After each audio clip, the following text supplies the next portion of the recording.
Breaking news అసభ్యకర వ్యాఖ్యల కేసులో arrest అయిన పోసాని కృష్ణమురళి రిమాండ్ రిపోర్ట్లో కీలక అంశాలు వెలుగులోకి వస్తున్నాయి. తాను వైసీపీ కీలక నేత సజ్జల రామకృష్ణారెడ్డి రాసిన స్క్రిప్ట్ ని మాత్రమే చదివానని పోసాని రిమాండ్ రిపోర్ట్లో ఉండడం ఇప్పుడు సంచలనంగా మారింది. అంతేకాదు రామకృష్ణారెడ్డి తాను ఏం మాట్లాడాలో చెబితే ఆ వీడియోని ఆయన కుమారుడు సజ్జల భార్గవ్ వైరల్ చేశారని పోసాని రిమాండ్ రిపోర్ట్లో ఉండడం చర్చకు దారితీస్తోంది. ఇప్పుడు నాడు పార్టీలో నంబర్ 2గా వ్యవహరించిన సజ్జల డైరెక్షన్లోనే పోసాని ఎపిసోడ్ సాగిందన్న చర్చ జోరుగా సాగుతోంది.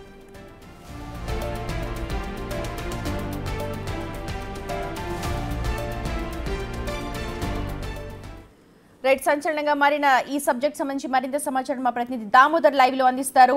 దామోదర్, నిజంగా సంచలనంగా మారుతోందని చెప్పాలి. ఎందుకంటే ఒక డైరెక్షన్ లో మాత్రమే డైరెక్ట్ చేసిన సజ్జల భార్గవ్ కావచ్చు, సజ్జల రామకృష్ణారెడ్డి కావచ్చు, వాళ్ళు డైరెక్ట్ చేసిన దానిలో ప్రకారమే నేను స్క్రిప్ట్ చదివానని చెప్పి క్లియర్ గా రిమాండ్ రిపోర్ట్ లో ఉంది. ఏం మాట్లాడుకుంటున్నారు? రాజకీయ వ్యూహం ఎలా ఉంది అక్కడ? సుమతి, ఏదైతే గతంలో ప్రభుత్వ ముఖ్య సలహాదారుగా ఉండడమే కాకుండా మొత్తం వ్యవహారాలన్నీ తానే నడిపిన సజ్జల రామకృష్ణారెడ్డి చెప్పినట్లు తాను మీడియాలో ఎదుట మాట్లాడాడను, కులాల మధ్య విద్వేషాలు రెచ్చగొట్టే విధంగా వ్యాఖ్యలు చేశాను. దీంతోపాటు సినీ రంగంలో 2 కులాల ఆధిపత్యం గురించి కూడా తాను ప్రస్తావించాను. తనకు ఏదైతే నంది అవార్డు వచ్చినప్పటికీ తాను తిరస్కరించానంటూ కూడా నేర అంగీకార పత్రంలో ఇటు పోసాని కృష్ణమురళి అంగీకరించినట్టు తెలుస్తుంది. ముఖ్యంగా ఏదైతే నంది అవార్డు కమిటీలో ఒకే కులానికి సంబంధించిన సభ్యులు ఉన్నారు, ఈ విషయాన్ని కూడా తాను మీడియా సమావేశంలో చెప్పాను. ఇందుకు వెనకల సజ్జల రామకృష్ణారెడ్డి ఏ విధంగా స్క్రిప్ట్ రాయిస్తే దాన్ని మాత్రమే తాను చదివానంటూ కూడా ఆయన చెప్పినట్టు సమాచారం. ఎస్పీ ఎదుట జరిగిన నేర అంగీకార ఎస్పీ ఎదుటే ఈ కీలకమైన వాంగ్మూలం ఇచ్చినట్టు సమాచారం. దీంతో పాటు ఏదైతే పవన్ కళ్యాణ్ భారీ విషయంలోతో పాటు పవన్ కళ్యాణ్ వ్యక్తిగత విషయాలను, కుటుంబ విషయాలపైన ఏదైతే మాట్లాడిన మాటలన్నీ తనకు బయట నుంచి వచ్చిన ఏదైతే వైసీపీ కార్యాలయం నుంచి వచ్చిన స్క్రిప్ట్ మేరకు వైసీపీకి అనుకూలంగా తాను మాట్లాడినట్లు కూడా చెప్పాడు. ఈ విషయాలన్నింటినీ సోషల్ మీడియాలో సజ్జల భార్గవ్ సోషల్ మీడియా ప్లాట్ఫామ్స్లో వైరల్ చేయడం జరిగింది. అదేవిధంగా సర్క్యులేట్ చేయడం కూడా జరిగిందంటూ కూడా ఆయన తన నేర అంగీకార పత్రంలో ఒప్పుకున్నట్లు సమాచారము. మొత్తం మీద అయితే పోసాని కృష్ణమురళి మాట్లాడిన ప్రతి మాట వెనుక వేరెవరు ఉన్నారు. దీంతోపాటు తనకు ఎఫ్డిఐ ఏదైతే ఫిలిం బోర్డు కార్పొరేషన్ చైర్మన్గా తనకు 3,20,000 రూపాయలు ప్రభుత్వం నుంచి వేతనం కూడా అందింది. అందుకోసమే తాను పార్టీ కోసం పనిచేశానంటూ కూడా చెప్పుకొచ్చారు. మొత్తం మీద అయితే 11 పేజీల ఈ రిపోర్ట్లో మొత్తం తాను ఏ విధంగా ఈ వ్యవహారానికి పాల్పడింది, తాను ఎందుకు చేయాల్సి వచ్చింది అన్న విషయాలను కూడా ఆయన అంగీకరించినట్లు సమాచారము. పెద్ద మనుషుల సమక్షంలో ఆయన ఈ విషయంలో సంతకాలు కూడా చేశాడు. అయితే ఏదైతే కోర్టులో కూడా న్యాయమూర్తి ఎదుట కూడా ఈ విషయాన్ని తాను ఒప్పుకున్నట్లు, తన భార్యను తన కుటుంబాన్ని పరుషంగా దుర్భాషలాడుతున్న సమయంలో తాను ఈ విధంగా మీడియా సమావేశంలో పవన్ కళ్యాణ్ వ్యక్తిగత విషయాలను, కుటుంబ సభ్యులను తాను విమర్శించాను, దుర్భాషలాడానంటూ కూడా చెప్పుకొచ్చారు.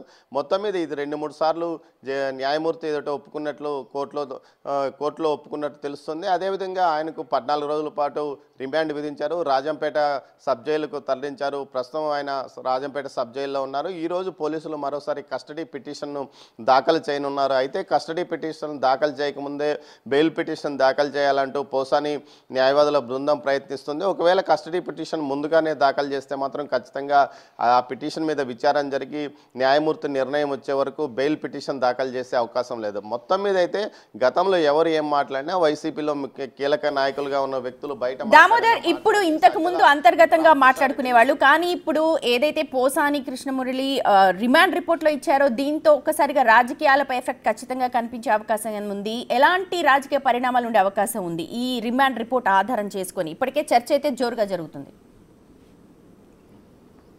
ఖచ్చితంగా సుమతి, ఏదైతే సజ్జల రామకృష్ణారెడ్డి ఏదైతే వైసీపీలోని కొంతమంది కీలక నేతలు మిగతా వారితో మీడియాలో మాట్లాడించిన మాటలన్నీ వైసీపీ కార్యాలయం నుంచి వచ్చిన మాటల వల్లనే తాము మాట్లాడేవాళ్ళని గతంలో కూడా కొంతమంది నాయకులు చెప్పుకొచ్చారు. ముఖ్యంగా ఏదైతే పార్టీని వీడిన నాయకులు వారిచ్చిన స్క్రిప్టును మాత్రమే తాము మీడియా సమావేశంలో చదువుతున్నామంటూ చెప్పుకొచ్చిన నేపథ్యంలో ఈ విధంగా దుర్భాషలాడే విధంగా, వ్యక్తులను కించపరిచే విధంగా, సమూహాలను మధ్య విభేదాలు రెచ్చగొట్టే విధంగా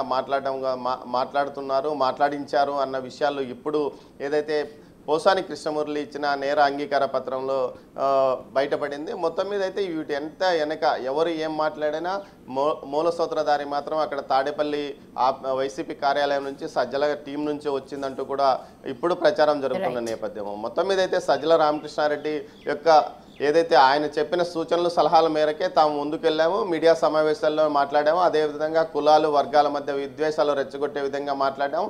ప్రతిపక్ష నాయకులు అప్పట్లో ప్రతిపక్షంలో నాయకుడిగా ఉన్న చంద్రబాబు నాయుడు కానీ నారా లోకేష్ కానీ పవన్ కళ్యాణ్ మీద వ్యక్తిగత దూషణలు చేయడం, వారి కుటుంబ సభ్యులను దూషించడం కూడా జరిగిందంటూ చెప్పుకురావడం అనేది పెద్ద ఎత్తున ఇది చర్చనీయాంశంగా మారింది. మొత్తం మీద వ్యవహారం అంతా అటువైపు నుంచి నడిచింది. వీరు మాత్రం ఊరినే పాత్రధారులు మాత్రమే, సూత్రధారులు మాత్రం మొత్తం సజ్జల అండ్ టీం మాత్రం అన్నట్లు ఈ ఏదైతే రిపోర్ట్ ద్వారా బయటపడిందని చెప్పవచ్చు.